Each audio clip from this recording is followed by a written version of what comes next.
Hi, Pastor Preston is my name. I want to share a very beautiful story with you, and I hope this story will bless you a lot. So pay attention and listen. I had a very beautiful story of a wealthy man, very wealthy man, and he was getting old, and he wanted to, and he had an only son who he wanted to pass his inheritance to. But you see, he wanted to be sure that that child will be able to manage all that he had. So he was a little bit, so he was looking for something to try the boy that was really ready. So he called the young man one day and he said, "My son, you see, I want to give you everything that I worked so hard for, but I want to be sure that you can manage it. So I want you to earn a living and be smart and be wise."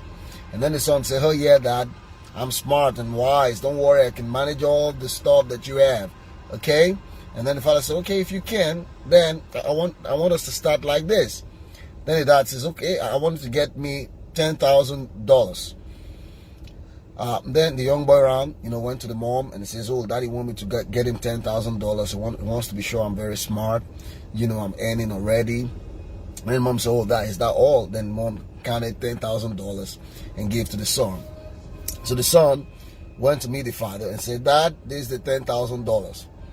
The father was he was warming himself by the fire. So the father grabbed the money. He says, "Is that the $10,000? He said, "Yes." So the father threw the $10,000 into the fire. And the young boy was like, What's going on?"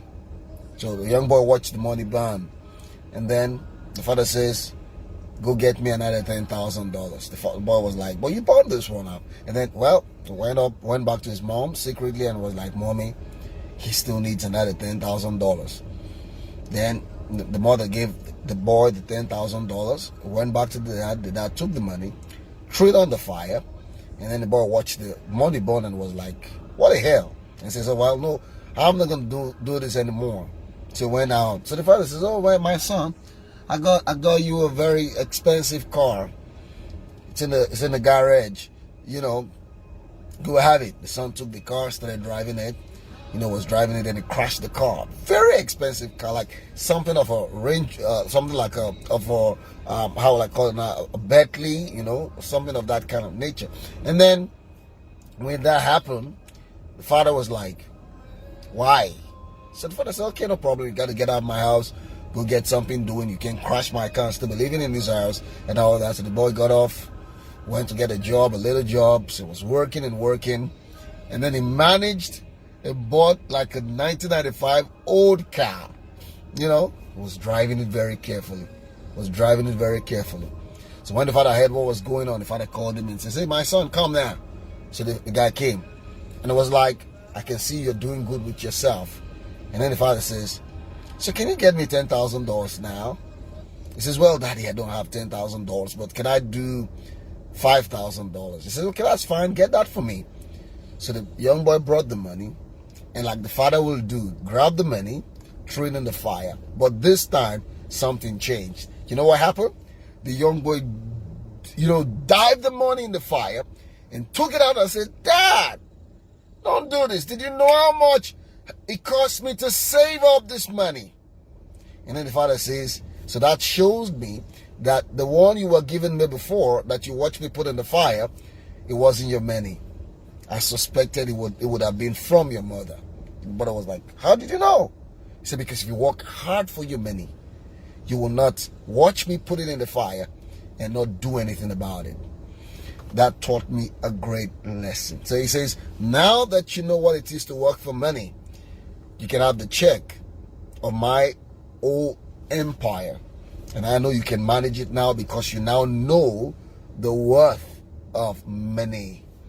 You see, I always will say that what poor people need is not money, but wisdom.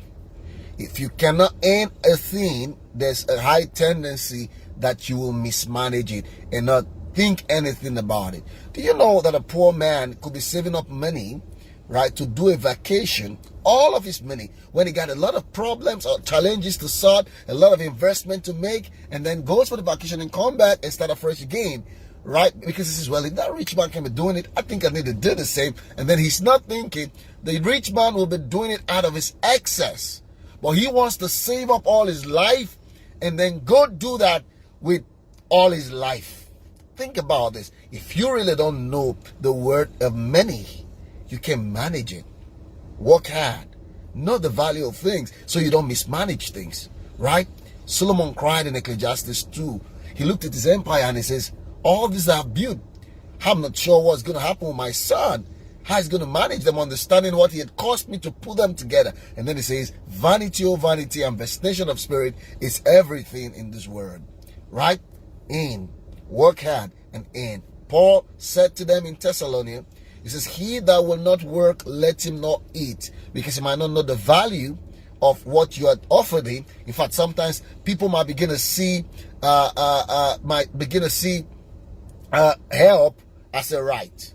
You see, they might begin to see an offer, what you're offering them, like as their right, because they just don't know what it is to earn. You see that? When you start working for yourself, you start working hard, and then you're spending, most likely you're going to spend rightly because you work hard to get the money. But if you don't work hard to get the money, there's a most high tendency that you're going to squander things, you're going to spend money anyhow, you're going to even begin to mess people up and say, well, it's not just money, right? And then you could even use scriptures to mess up everything. I remember when I had a vacation for like 6 weeks, and then I get my wife money to manage the home and run the home, and when I came back, she was like, oh, wow, my husband, you're doing so much. Thank you, I love you so much. I was like, what's going on? He says, just these 6 weeks that I got to manage the family with the money you gave me, I knew how I was sweating. And then he says, and you even gave me more than you would have used to do this stuff. He said, but I knew how I was sweating. He says, now I appreciate everything that you do for this family. And I was like, you know what? That's nice. All right, now I understand how this thing goes. Okay, so it's very important that you understand that what people cannot earn, they may likely misuse. So be careful who you entrust your wealth to, who you entrust your mansion to, who you entrust your business to. If they can't comprehend if they can't comprehend it, if they don't have capacity for it, they're most likely going to mismanage it. They're most likely going to mess it up. They're most likely going to mess it up and not even know that they've done anything wrong and be feeling, why are you angry?